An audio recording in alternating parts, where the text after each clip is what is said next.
Doctor kept saying, it's nothing, don't worry, don't worry, don't worry. And we didn't, but we did. We didn't sleep for the whole month of October. And I can see the exact point. He called me and I'm like, Cal, he's calling. I put it on speaker and he's like, not good news. It's rhabdomyosarcoma. The moment that he called and said that, our world blew up. Colton really was very active before. He did everything. I mean, you name it, baseball, swimming, lacrosse. If it was something he could try in a sports setting, he was doing it. I mean, he was never shy to the camera. He was real little, he would dress up in costumes. And especially when he went his first day of school to meet the teacher, he'd dress up in his suit. He always wore a suit the first day.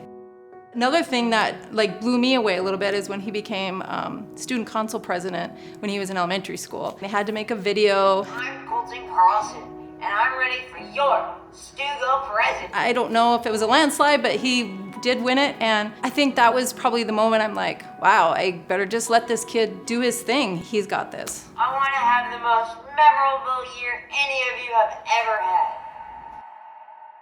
After being elected president, I was riding high. Then I started feeling like my nose was plugged all the time. One time I got hit in the face with a basketball, and then my ear felt like it was underwater. We had it checked out. They couldn't really decide what it was. And it just kind of led into, we need a CT scan, we need biopsies, and then we got the news. It was stage 3 rhabdomyosarcoma in the nasal sinus cavity. So it was plugging Eustachian tube. Whenever they broke the news to me that I had cancer, I didn't really think about how big of a deal that was. They were pretty calm when they told me about it, and they were really reassuring that it would be all okay. So I was like, all right, great, but not great, because later I did find out that it was pretty bad. It's really hard. We sat him down in the living room and told him. He remained really calm. And we said, we just need to get treatment and we're gonna find the best doctors for you.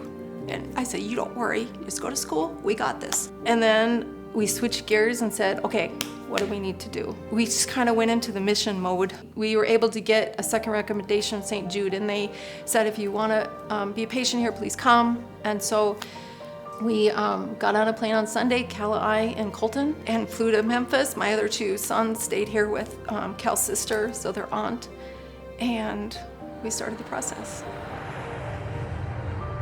There's a lot of difficulties having to move away all the way to Memphis. It was pretty traumatic, but I knew it was for the best reasons. A lot of good came out of it, but it did hurt.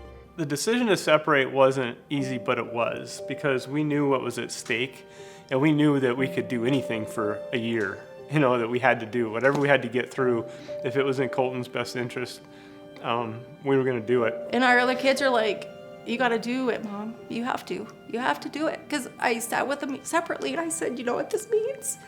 And I said, I'm gonna miss your activities. I'm gonna miss a lot of your stuff.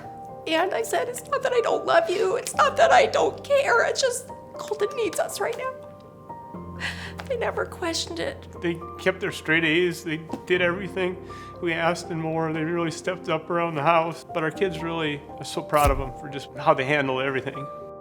And it wasn't until we started treatment and we saw the results, the first month his tumor had shrunk by 50%, and I'm like, okay, I think we got this. And we figured out how to just get through it. Just difficult knowing that Christy was there by herself with Colton, and they were kind of isolated. It was still COVID times, so they kind of had to stay in their rooms and mind their own business and go to their appointments. And it really, eats at me here feeling so helpless that I couldn't do anything for them. We decided to put in a lot of extra work just to help support the family and to help keep us moving along how we were before. Yeah, we try to, keep our lives as normal as possible, but also supported them. How we learned about the Sky High event at the zoo was my mom saw it. I don't know, it might have been Facebook. She said, we've been sitting in this room all day been doing nothing. We should go do something, right? It just wanted stuff for him to look forward to. I don't know what ounce it's about, but you know, they're gonna have lunch. It'll be different than the hospital lunch. Like, let's go check it out. We went to the event and it was pretty awesome. There was ice cream. I made a lot of crafts. And overall, I met a whole bunch of super nice people. And then this random lady, I don't even know, she came to the table, said her name was Brittany. She came like, hey, you know, how are you? And her accent, and she said, where are you from? And I said, well, we're from Phoenix, Arizona. What are you doing here? And I said, well, Colton's in treatment at St. Jude. And We kept talking. She asked me a whole bunch of questions, and then she asked me, what's a big event that you might want to do once you get out of this? And I said, you know what would be fun? Super Bowl. That'd be pretty cool to go to. And then she said, we're gonna make that happen. And I'm thinking, Colton, that's kind of a big ask. I think you should just dumb it down a little. But again, just like the 6th grade video, he just did his own thing. I didn't consult with him. All right, we received a package today from Sky High for Kids. Wait! We're in the Super Bowl!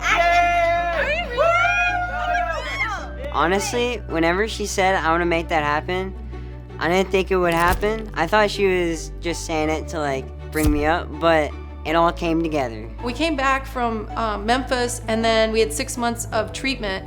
Well, he finished his treatment on February 9th, and we left the next day on February 10th for the Super Bowl. Thank you, Sky High. Such an amazing experience. It's just a big celebration. You know, we have nobody more to thank than Sky High. And all the donors that make it happen. We're so grateful for that. You know, Colton, he never felt bad for himself. His mindset was never about him, and he never wanted anybody to know he had cancer. I think some of the life lessons really don't take life for granted, for sure. Appreciate each day, because you never know what tomorrow's gonna bring. I've learned that I can persevere. I can do a lot more than I think I can. To another child experiencing pediatric cancer, honestly, one of the top things I might say, there's definitely a lot of them, but one of the top ones would be just keep swimming. Just like Dory says, you know? Just remember that you always have your family, your friends, and your community to rely on, and that will support you.